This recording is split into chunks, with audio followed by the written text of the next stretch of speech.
Welcome. This is your boy, the host with the most, but humble, and I do mean humble, D Nostradamus, aka Derek, and I'm here, of course, on a Sunday to give you a bonus episode of the Wrestle Cram channel. Of course, if you don't know anything about this one, this is NXT Great American Bash 2023. If you're watching it today, you're watching it tomorrow, you're watching it next week. I truly do thank you from the bottom of my heart to the depths of my loins. I truly do thank you. Without you guys, it truly wouldn't be me. I'm humbled eyes each and every single time I'm allowed to do this. Thank you so much. If you don't know anything about your boy D Nostradamus, first of all, hello, how you doing? But I do have some other areas that you can go to and whatnot to catch me in some more social media areas. I'm on the TikToks at D Nostradamus. You can go check me out over there. Also, I'm on Twitter or X, whatever you want to call it. Well, I mean, some people still have Twitter on their feed, so it is what it is. You can go check me out over there at The Real Derek, DERRICKG86. Go check me out over there. Also, I do have my own Facebook group page. It is called Wrestle Cram Super Club. Wrestle Cram Super Club. Go over there and check me out over there as well. I'm over there posting every single day, you guys. Also, I got snippets all over the area. You can go check me out anywhere you want to. Okay? I love y'all so much. Don't forget to like, share, and subscribe. Like, share, and subscribe. But let's talk about the Great American Bash this go-around. All I can say about this go-around is that it was like, it was okay. It was an okay show. All I can say is that the best match was the match that I didn't even review because it was the daggone prelims. So that's how much I can say about this show. I have two particular matches I want to talk about in specific, like really specific. But other than that, I mean, it was fine matches all around. It was just the best match was just the team Noam Dar versus team Nathan Frazier. That was the best match on the card, hands down. If you want to watch if you ask me, hey, D Nostradamus, do you want to watch this pay-per-view all over again? No, I just wouldn't. I wouldn't. It was just not that good. This was not Battleground. This was not Stand and Deliver. This was just an okay style pay-per-view, and I'm okay with it. I wouldn't watch it over again, unfortunately. NXT is literally a roller coaster. It's up and down, and that's pretty much what it was with this one. This was pretty much just an okay match. So it's kind of like, getting down at the roller coaster and you're going back up for another going back down type situation. First and foremost, we got a beautiful homage to Dusty Rhodes because Dusty Rhodes was the one who created the Great American Bash, and his son Cody Rhodes narrating as well. That was pretty much the homage and just giving the history of the Great American Bash, all of the wins or whatnot, including Booker T, winning his world title against Rey Mysterio at the Great American Bash. But other than that, we get the very first match, which is Tony D'Angelo and Stacks versus Gallows. Not a lot to really go home to by this match. It was a really entertaining match because we got new champions, thank goodness, because Gallows is just not... once again, I love Gallows, but Gallows was just not a really good championship-style team, unfortunately. But we got new champions out of this. We get... a lot of Tony D'Angelo getting a lot of offense in. When I tell you that Tony D is really, really big, he's a really buff guy, and I just really didn't notice that until you stand up next to the other big guy on Gallows. But, a beautiful spine buster by Tony D'Angelo, followed by, we got a really nice tag team move by the family as well, a super suplex by Tony D, followed by a suicide headbutt by Stacks. Joe Coffey knew that they were not getting a lot of offense in, so he got the ref distracted for him to attack Stacks. Stacks get out the way. We get Tony D'Angelo with a crowbar cracking the head of Joe Coffey. We get a bada bing, bada boom, and we get new tag champions. Great intro. I liked it, both of their intros. But I mean, once again, Gallows is just not. They wasn't deserving of those titles at this very moment. Unfortunately, their title reign was lackluster. It truly was. And I'm happy, they finally got those titles off of them, so we can see more of Gallows and see how better they can actually be. After that, we get the Roxanne Perez versus Blair Davenport Weapons Wild match. This match was it was okay for what it was, better than the video footage we got last go around. We get the mom and little sister of Roxanne Perez in the ring, in the stands as well. She's giving out hugs to those people, and also a masked luchador wants to get a selfie. But behind the match luchador was Blair Davenport, who got the best of her that go around, attacking her with pretty much everything that was on the outside. A chair, trash can, she gets a belt, whips her with it. It was right and chokes her out in front of her mom and her little sister. Little sister looks completely traumatized. Hopefully they paid her pretty well for that look. Hopefully it was not a look of distraught where it's like, oh my God, this was crazy. Hopefully we didn't get that. But man, it was crazy. We get Roxanne Perez finally getting some offense in with a cowbell, and she pulls out a table. She pulls out a table for a table spot. We didn't get that table spot yet, though. We get a crazy dive on to the table, finally, by Roxanne Perez.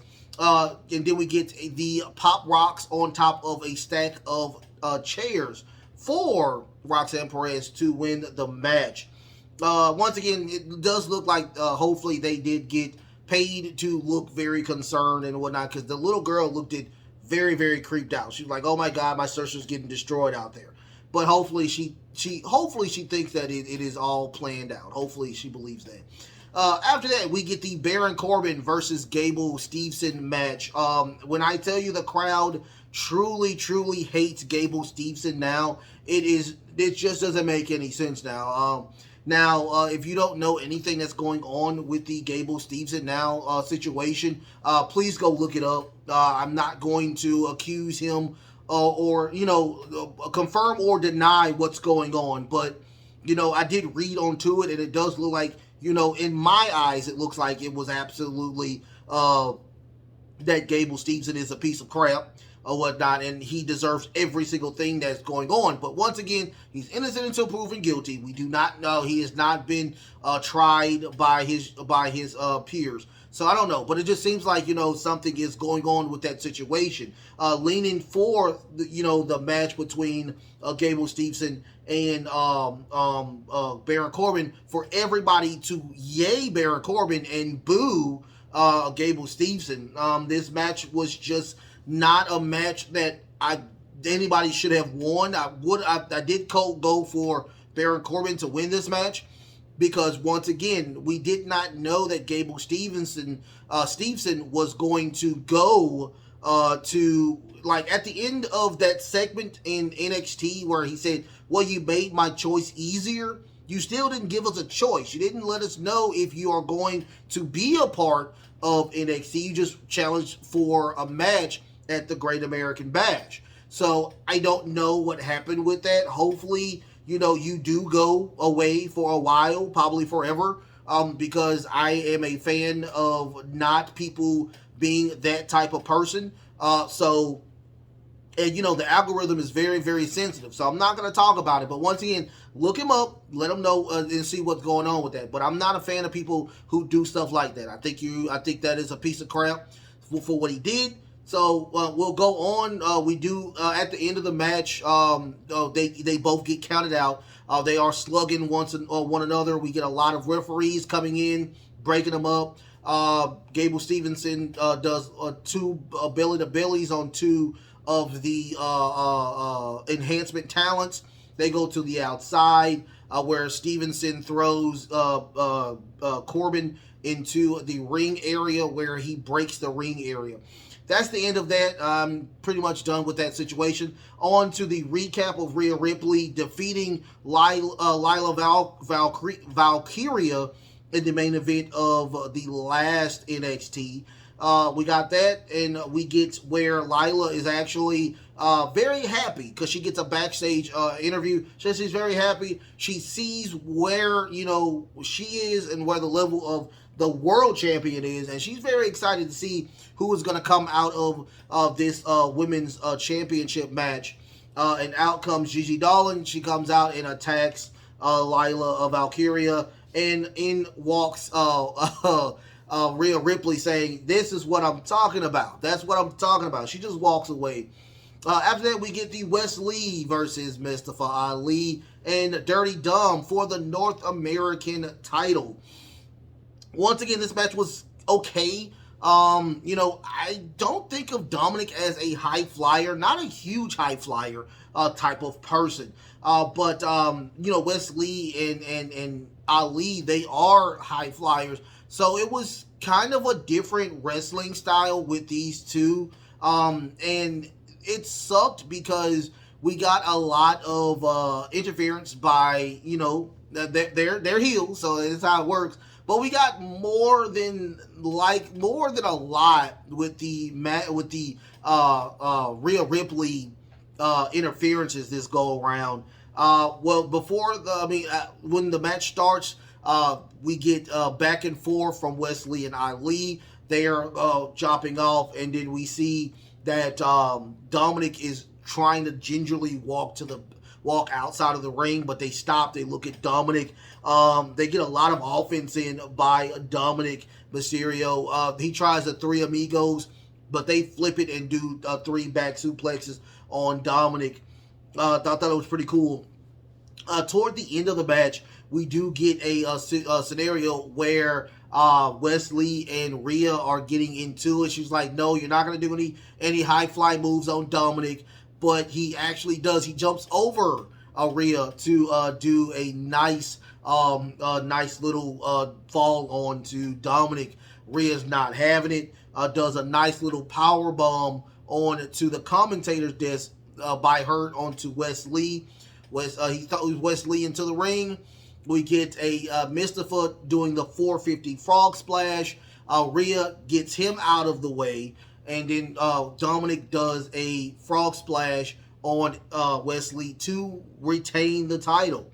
It was a fun match, but not really a Wes Lee style type of match. Not really to the content. And then it was an issue where Mustafa does a 450 on the edge of the ring. That eliminated him a lot out of the match. It looks like he was legitimately hurt off of that 450 frog splash. That 450 splash, it was really bad. But, once again, we get Dirty Dom. Dirty Dom is still there to fight another day with the North American title. After that, we get a backstage interview with Trick. Trick is just saying that everything is cool with him and Carmelo.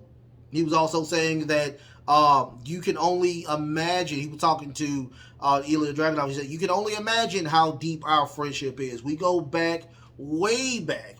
And he's saying that, trust me, you will find out why they call Carmelo him. After that, we get the Tiffany Stratton versus Thea Hale. This is the submission match. I'm still lost on the kayfabe behind this. Why is the opponent getting the up on the matches when you have a heel champion? That doesn't make any sense to me with this situation. I understand that she wanted a submission match, but that still is the advantage for the challenger, not the heel champion. But it was a okay match. Tiffany working the back pretty much the entire time. We get a nasty fall off the top rope. I don't know if it was trying to be a Spanish fly, but it goes into like a back suplex where Tiffany almost falls on her head, but falls on her neck, and it looked very, very gruesome. We get a Kimura lock by Thea Hale, but Tiffany gets the opportunity to roll out of the ring. And then we get the prettiest moonsault on the back of Thea Hale, and we get a Boston Crab. We get that Boston Crab for a very long time, but I don't know if she was just gassed at the time or she was just slipping, but she had to put it on like 2 or 3 times. eventually putting a Boston Crab, a single crab, with her knee in the back of Thea Hale. Once again, this is a submission match, so you cannot use the ropes. Eventually, Andre Chase throws in the towel for Tiffany Stratton to win this match. Once again, it was an okay match. Lots of botching in this match, especially that one off the top rope that really made me cringe. Thank goodness Tiffany Stratton is okay with that situation. After that, we get a backstage video package from the 4 members of the winning team. That's Team Nathan Frazier. They are very happy about their win. We get Dragon Lee walking away from them, just being happy. Nice suit. Beautiful suit he had on. And they run into Dominic and Rhea Ripley. So he was just saying that you dress like Rey Mysterio. And Dragon Lee says, dude, do not disrespect Rey Mysterio. Rey Mysterio is a freaking legend. But Dominic says, dude, I'm the one who is the North American champion. I am the guy who is holding this title. I am the guy who's making the Mysterio name relevant again. And then that was the end of that pretty much. I mean, we will see that now probably Dragon Lee will be the next opponent for Dominic Mysterio. After that, we get the main event, which was Carmelo Hayes versus Ilya Dragunov for the NXT Championship. This was not the match that I would have thought that it would have been. The ending was really, really good. The beginning and middle was just so bad. It was like, well, it wasn't bad. It was just a traditional ground and pound submission type of match. And it was like, it was just not the pace that Carmelo usually is going with. And that really kind of turned me off of the match because it was just not that type of style. Like, I would say the best match that Carmelo ever had to me was the match between him and Ricochet, and even him with Solo Sikoa for the North American title, which he did lose, but it was a really good match. Now, you know, it's more of a fight, it's more of a fast-paced match, and I mean, this match was just blah. And then, you know, we get to the end where we get all of these false finishes. I'm like, oh my God, now we got a match. Why we didn't get this match? And we could have cut down some minutes on this match. You know, to me, it would have been something like that, but we didn't get that. At the close to the end, we get a nice, crazy looking code breaker. Elio gets on one side of the ring, and then we get Carmelo doing a crazy code breaker, flipping Elio. It was crazy. It was, and then we get a crazy coffin drop. I forgot what they call it, but it was a coffin drop off the top rope by Ilya Dragunov. We get a crazy cutter, top rope cutter by your boy Carmelo Hayes. And then Carmelo tries to go for a nothing but net, but we get a insane powerbomb by this. I promise you, I thought it was over after that. But Trick, he grabs the NXT title. He shows it to Carmelo. He said, dude, this is what you're fighting for. This is everything. So eventually he gets back up. They go to the outside. Ilya goes for that headbutt, that diving headbutt, but runs into Trick. And the way it was supposed to be that he was supposed to run into Trick and run into the title. But I don't think they landed that right. But it knocks Ilya completely out, giving the opportunity for Carmelo Hayes to roll him back into the ring and get a nothing but net for Carmelo Hayes to win and retain his title. Once again, and we didn't get a swerve. No swerve. So they are still friends, and that was the end of that or whatnot. Once again, I thought it was a okay show. I would probably give it like a D+, C- type of show. Once again, the best match was the prelims. It was the match between Team Noam Dar and Team Nathan Frazier. That was pretty much the best match. But, you know, we will see what happens with this. Once again, wasn't a big fan of the Baron Corbin and Gable Stevenson match. I thought it was a joke. I thought it was a waste of time. Hopefully, Gable Stevenson does go away, whatnot. He is supposed to be drafted to Raw. I'm still lost on why he's on NXT. Apparently, we're hearing that, he really didn't take a lot of his training seriously, but, he is going to go and do other stuff. I'm like, dude, you're under contract. I thought he was under contract with WWE, but I don't know what happens with that. But, it is what it is. I mean, I can't say nothing about that. The main event was, once again, it was the first two parts, the first two acts of it was just blah. And then the ending was just so good. Like, if you could have got rid of all of those other acts and just did this one, I would have loved it times 12. I would have loved it times 12.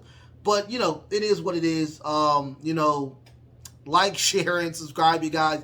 Like, share, and subscribe. Don't forget, I'm on the TikToks at DNostradamus. Also, I'm on Twitter or X at The Real Derek, DERRICKG86. You're going to check me out over there. Also, I do have my own Facebook group page. Go check me out over there as well. It is called WrestleCram Super Club. WrestleCram Super Club. It is not private. You can go over there and hang out with me. I love y'all so much. The best is truly yet to come. Until next time, love, peace, and of course,